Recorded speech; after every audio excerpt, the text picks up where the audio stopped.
Haney, did you know that this actual reviews thing we've been doing has got over 800 views across all the episodes? Wow. That's nuts. That's crazy, that, right, isn't it? It is, and it's such a great program as well, and it's weird to think that we're only a couple of episodes from it finishing. Yeah, because I think, didn't we say there was like 7 episodes? I think there's 7, yeah, and we're on what, 5? So, Yeah. it, you know, absolutely insane. What was it? Yeah, so, what was it? What can we say? What was it called? It's been great. I hope they do another seasons of it. I know they're talking about another season of it. I know it Uh, got confirmed, I believe, if I remember rightly. oh, that's right. Sorry, it did. Sorry, everybody. My mind's a bit of a cluster today. Um, but yeah, we'll sort of do our best. But it certainly was a fun, interesting episode to say the least.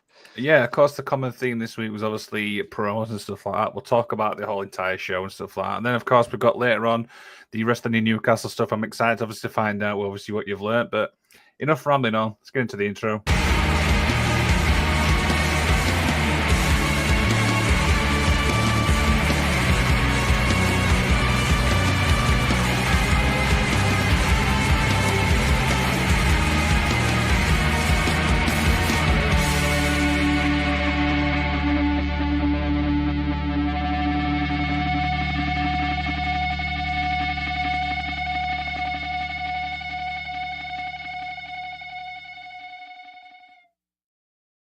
And welcome to WWE LFG Episode 5 review. Haney, how's your week been, man? It's been a long week. So, Yeah. what was it? Tuesday was fun though because we wanted to see Hacksaw Jim Duggan in Glasgow. What was it? So that was a great evening, and what was it? Got to meet him and his wife and his 2 daughters were there as well. So what was it? It was a bit of a family affair. They weren't obviously taking part of it, but they were sort of, well, indirectly, But was it? His wife was on the sort of merch stand, selling the action figures and things like that. So really cool, such a great guy. And if I remember rightly, didn't you get a picture as well? I did so. Yep, I got a picture with Jim, which is always awesome. To meet these legends, people that you watched as a kid. You know, one of my faves was Jim Duggan. There you go. There you go. I mean, maybe we'll grab the image and probably show it obviously on the next show and stuff like that. But yeah, Yeah, for me, mate, obviously this is my 4th show in 5 days. It's been a busy week. yeah. What was it? You said it's had some fun shows though this week, so it's all worthwhile. And you obviously had the referee one, which was very entertaining. I know you weren't part of that directly, but yeah, great fun. The good thing is I like about that actual series as well is they always said to me is like, what do you want to talk about? I'm like, look, guys, you're in control of it. It's entirely what you want and stuff like that. But the one thing I actually love is 1, it's live, and then 2, you get the interactions. Like I know you obviously piped a couple of questions in as well. There are a couple I didn't show for obvious reasons. Oh, yes, obvious reasons. Yeah, we'll go football related and we'll leave it like that and stuff. But yeah, I mean, obviously I've spot to Miss Rebecca from Fight Factory. We had Joe Wade on, and then you mentioned obviously the one there with the referees show for 3. So they're all obviously in the channel. So if people want to go check them out, it's absolutely incredible and stuff like that. We were meant to record this yesterday, but like I said, it's just been one of those weeks where I'm like, do you know when you just know yourself, you just want to go to bed? No, definitely. What was what was it? It was just, yeah. I know how that feels right now. Not at all, mate. Not at all, and stuff like that. So yeah, mate. Like I said, mate, let's get into this week's show. And I said I think this is probably one of the best episodes, in the entire series so far. No, definitely. So the episode sort of starts out, with a bit of what was it? A bit of what was it? Sort of obviously the lead up to it, and what was it? The sort of episode. What was it called? And then we're sort of catching up with the teams, and what was it?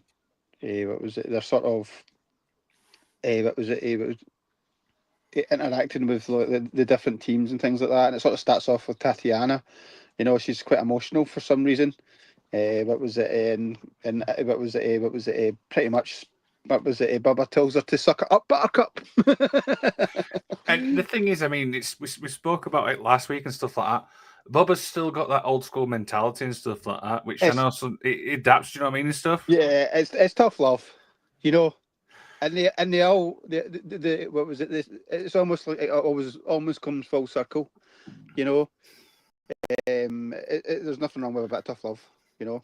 What was it? It's the world's a bit soft now, you know. What was it called? But yeah, very interesting. And of course, the key thing this week is obviously promos and stuff like that. Yep. Obviously, throughout the whole series, we've obviously had promos through in and throughout and stuff like that. And we've got to remember promos and stuff like that are a big part of obviously wrestling. Obviously the wrestling is as well, but the promos as well, because you're selling yourself like to the fan base.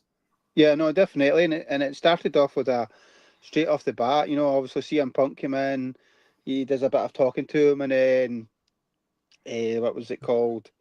He sort of challenges a few people, and then up pops up Jasper, who pretty much cut on it the standout promo of the whole thing, you know. Mm-hmm. And he basically talked about how, what was it, Punk was his guy, and then what was it, and he was, and then he basically fucked off and left him, you know, as a fan, you know. But it was really good, you know. What was it? I think what was it, Tatiana, and what was it? Is it Lee? I can't now say it Leah right. Laurel. Yeah, Leah Laurel. What was it? They did a couple of great promos as well, you know. Obviously talking about the challenges. What was it? Obviously, what was it? The one's a champion. What was it? You know, Olympic champion. You know, so what was it? So we got a bit of that, and then what was it? Cutler sort of struggled with his, you know, but you got through it. It wasn't the best, but you could tell he was struggling a little bit. You know, and what was it? You could feel like, I mean, what was it? Like, obviously it's made for television, you know. What was it?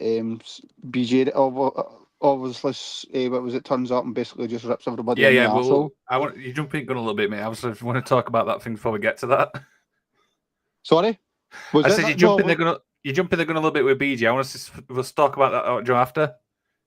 Oh, okay. It's just that he came in before the last set of promos, but okay. So obviously, yeah. So Cutler came in. What was it? Did his. What was it? Mickey was a bit pissed off because none of her guys stood up, and what was it? What was it? It really spoke, you know. Yeah, so, and that really surprised me as well because there's a couple of people who didn't get up. Like, I mean, Danny, obviously, I'm a big fan of. Even Shiloh Hill and some stuff like that. I'm like, yeah, we know Shiloh Hill. Do you know what I mean? He's really obviously good and stuff like that. He's got like the full package, and to see him not get up, I was a bit frustrated. You know, watching it.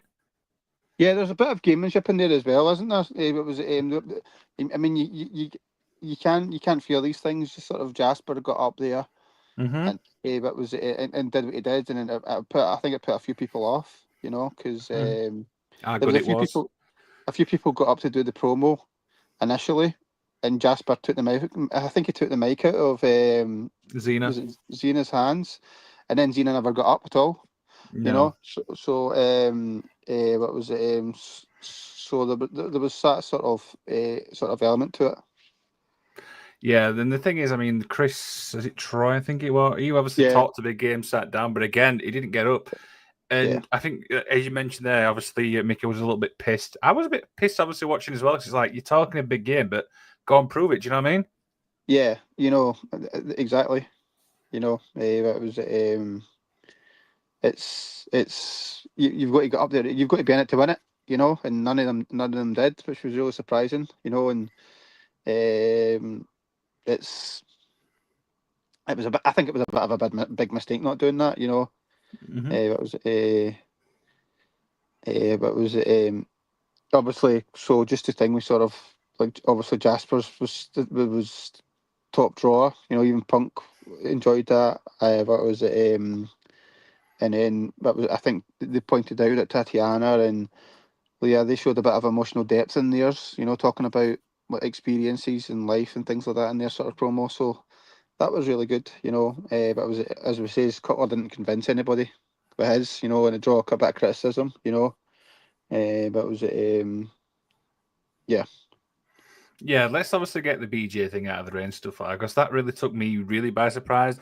And the thing is, and then Punk said it obviously, and the thing is, essentially he threw everybody on the bus and stuff like that. And yeah, that's not really wrestling in a way. That's just like, it's a bit sour, if you know what I mean. And I'm just like, what yeah, was the It was a good promo. I'm not disputing that stuff like that, but I was watching it when he walked on, like, so essentially you just like shat on everybody and then just walked out. What was the point? yeah. There was no point to it. It was very theatrical, wasn't it? You Mm-hmm. know, so he came out and he basically just tore into everybody, particularly Cutler. What was sort of validated what he was saying about Cutler a little bit, you know. Mm-hmm. You know, we'll need to see how that plays out. Yeah, Obviously, Bubba likes him, but yeah, we'll see. We'll see, obviously, what happens, obviously, with the next couple of weeks. Sticking with, obviously, the promo thing, for you, where does Punk stack up, obviously, when it comes to, like, the greatest of it on the mic? I mean, I mean, there's a few up there, you know. Like you won't see me saying Piper. Nobody's better than Piper, you know. So, um, but yeah, he's definitely top three in my view. Yeah, 100%. Because do you know what I mean? I just love the realism and stuff like that. And he just says what he thinks. I mean, heel Punk for me, do you know, before he left originally was absolutely, do you know, one of the best. Yeah, he sort of left at the top of his game, you know, and he came back 7 years later in AEW. So yeah, it was a big sort of miss in wrestling in general because there was nobody really could cut a promo like Punk. No, What was it? exactly. And when you think about it as well, I mean, now promos now are called pipe bombs, thanks to Punk, really. Yeah, they made that sort of reference. You know, everybody wants a pipe bomb, um, but sometimes it's hard to. That's sometimes hard to sort of achieve, isn't it? Especially when Yeah, you know imitation's the best form of flattery. You know, and when you're imitating something, you can sort of lose the emotion from it. yeah, I get what you're saying and stuff like that. So, in the terms, obviously, sticking with the promo stuff and like that, I mean, for me, I think I kind of know what you're going to say, but I'm going to ask it anyway. Was Jasper Troy's your top promo there? Yeah, most definitely. It sort of stood out, and it was to the point, and it had a plot, had it was a history behind it, you know, and it basically told a story. Exactly. So after that, obviously, matches got put together. So we'll talk about match each individual one. So first one was we spoke about, and there was Jasper Troy versus Chris Island. This Yeah, came obviously about from other promo type stuff. So what did you think to this?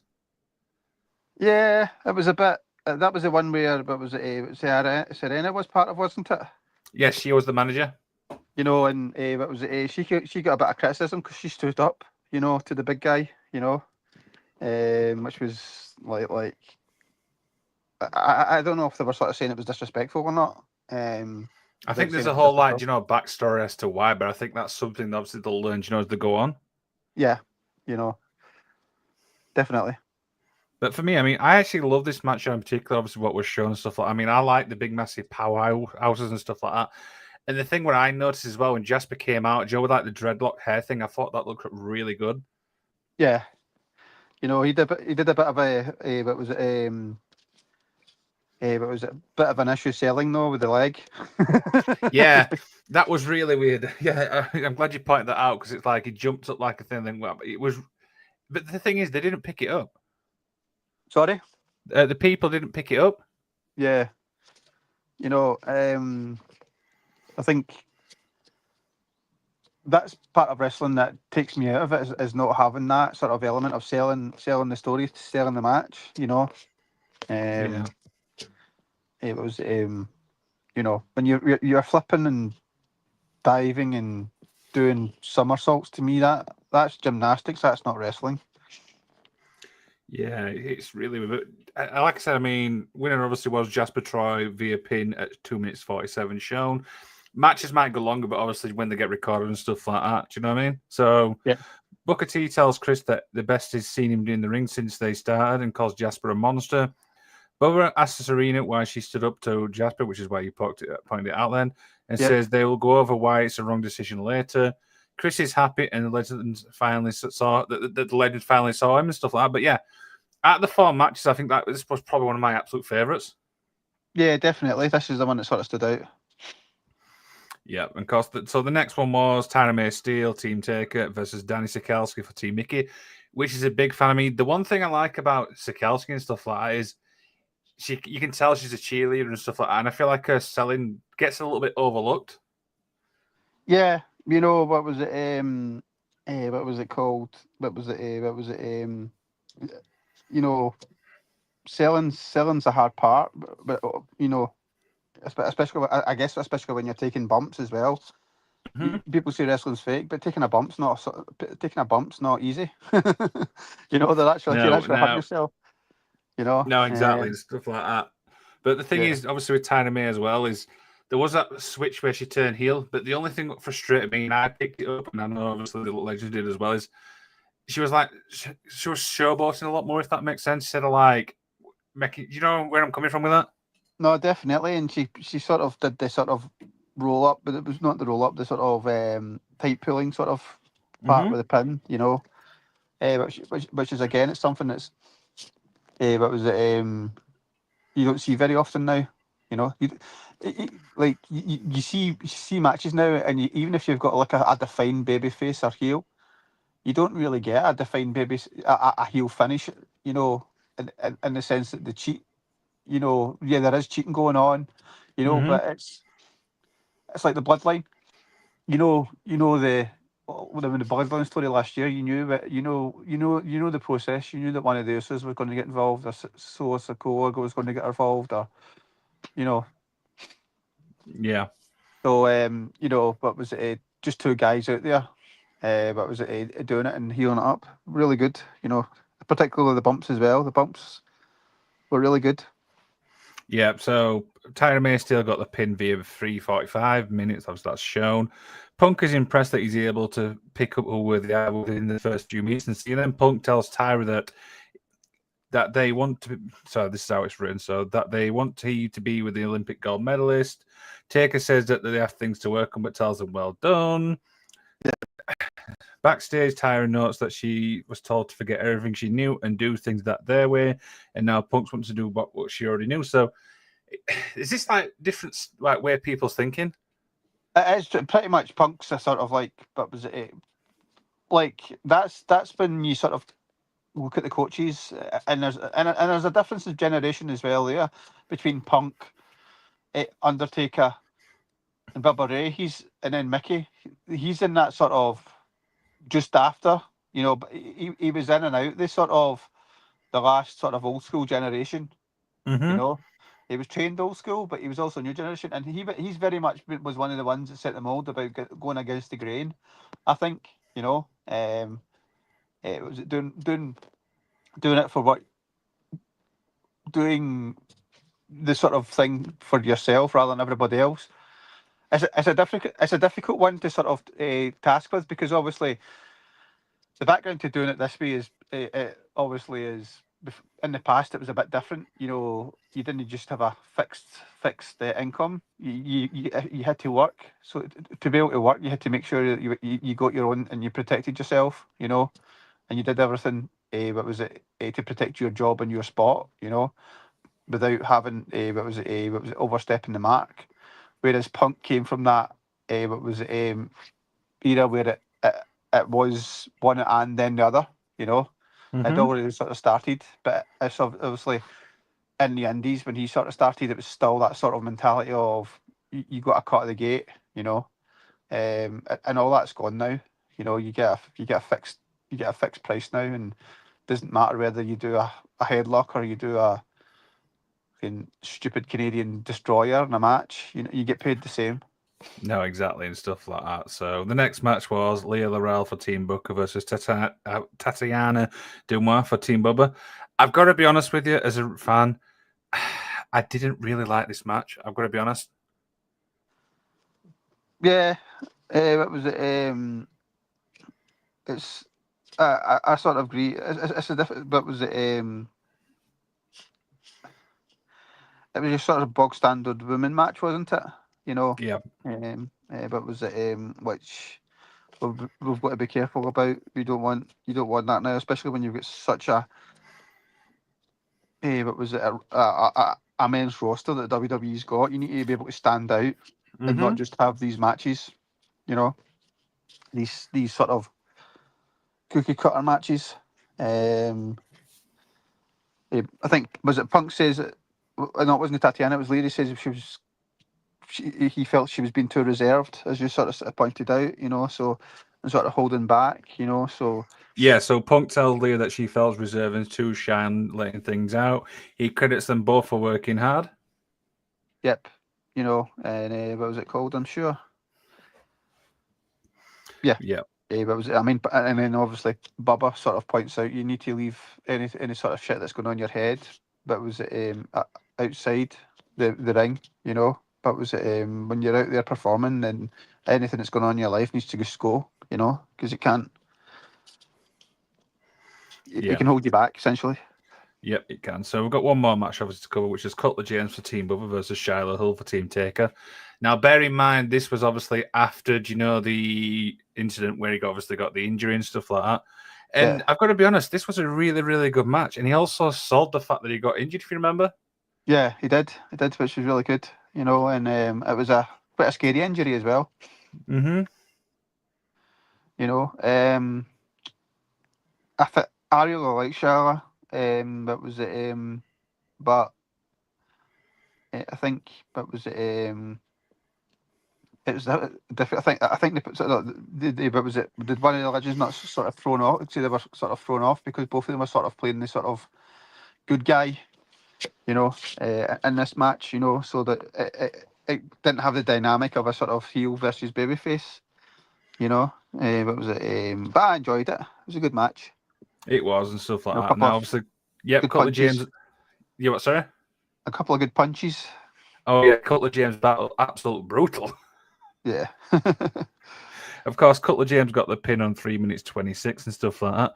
So we've seen obviously all four matches. So I'm going to ask you, Amy, who would you give the point to for the women's side and the men's side if it was you? Well, but if it was me, I think. It's a difficult one. I think the first match. I think Jasper really was really good. You know, as was Chris, but I would give that one to Jasper. And what was it called? I would also give. I think it was Tatiana did really well in her match as well. Okay, I mean, I fully agree with the Jasper one. I gave him the point from my point of view. What really frustrated me is, and obviously I gave it to Tiny May Steele, which obviously basically the two people who got the points, I would have given them. Yeah. If the two people who I actually like had done a promo, it would have been a different story. So I'm talking Danny Sikelski and Shiloh Hill. And it's weird when the show ended because he delivered that absolute solid promo. And the first thing I said, and everyone picked up on it, is, why didn't you do that later? Yeah, he shot the bed. Is that the best way we can sum it up? Yeah, that's the best way to sum it up. He shot the bed. And you can't do that, especially if you're on a competition. No, not at all. You've got to be in the moment, and I think they obviously pointed that out. Yeah, definitely. I'm sure what's presented on television and what's done afterwards as well, you know, it's probably not as civil, shall we say, you know. So I mean, from the sort of general what was it? I think the highlights of this episode were probably like Jasper's promo, you know, and what was it? And for me, sort of seeing Tatiana, I think she's going to be a star, you know.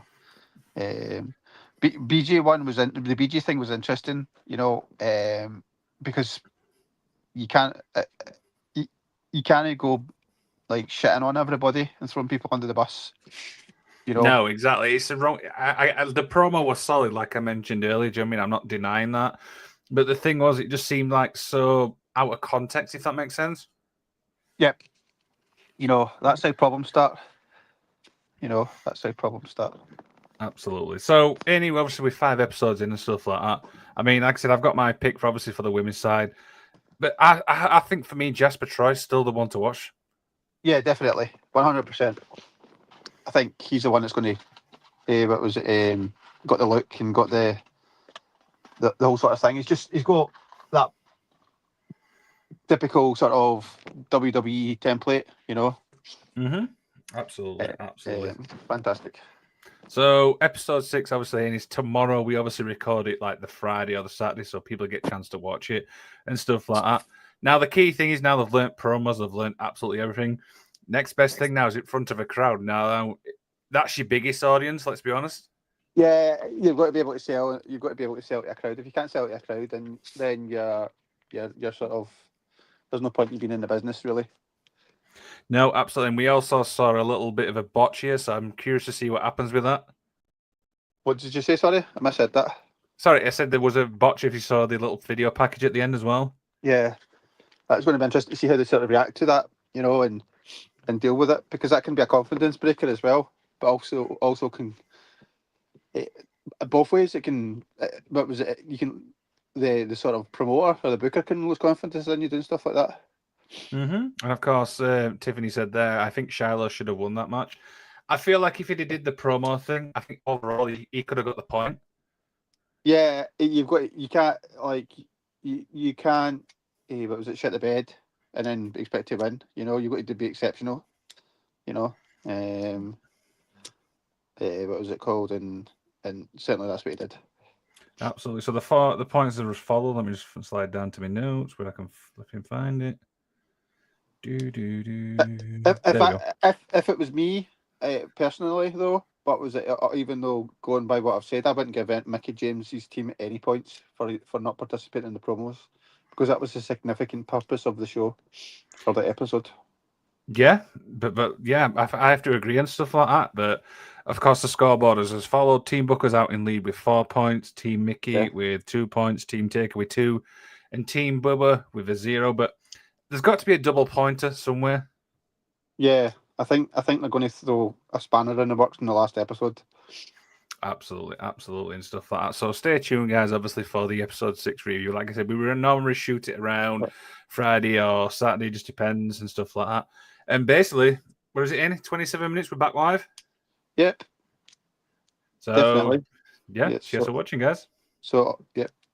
Bye.